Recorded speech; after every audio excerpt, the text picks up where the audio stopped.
Well, the latest tensions between India and Pakistan, and India's various decisions that it has announced to cut the staff of the High Commission, to revoke visas under SARC, as well as, of course, the decision, which is very consequential, to suspend the Indus Waters Treaty.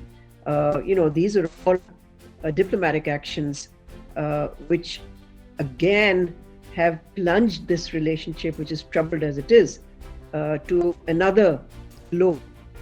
And it is hard to see where the situation is going to end with these tensions that have been sparked by a terrorist attack initially, which obviously we all condemn, because there is no justification for targeting innocent civilians.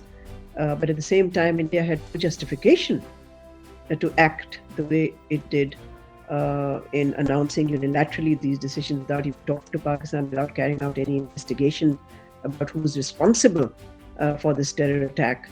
So what it tells us about the current state of India-Pakistan relations, which has been in deep freeze anyway, is that it is a dangerous moment for two nuclear neighbors to be locked in a situation which clearly India has now driven this relationship into. I think the need, in my mind, is for calm, to bring the temperature down, to somehow diffuse a growing crisis in India-Pakistan relations.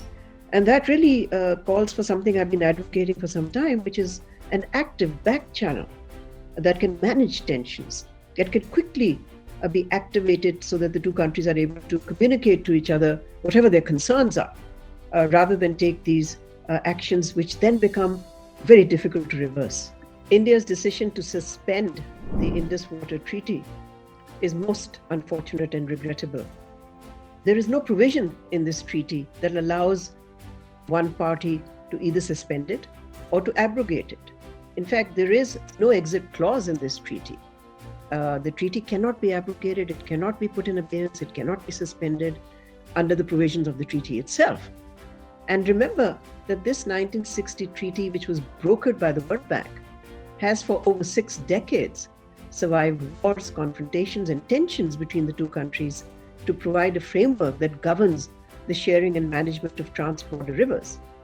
But now, India's decision has put the fate of the treaty at risk, and there is a lot of uncertainty about how the sharing and management of these rivers, especially for a country like Pakistan, which is water stressed, how is that going to work out?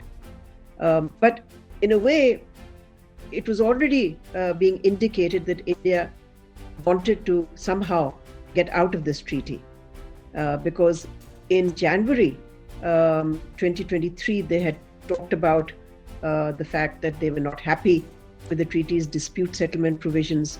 And then in August last year, India formally communicated to Pakistan that it wanted a review of this treaty because of what it said changes in the situation and also the effects of climate change. But these were all, they looked like alibis or excuses for India to somehow wriggle out of the treaty. And what Pakistan had done last year was to convey to India that it was ready to discuss any concerns, but in the relevant body, which is the Joint Indus Water Commission.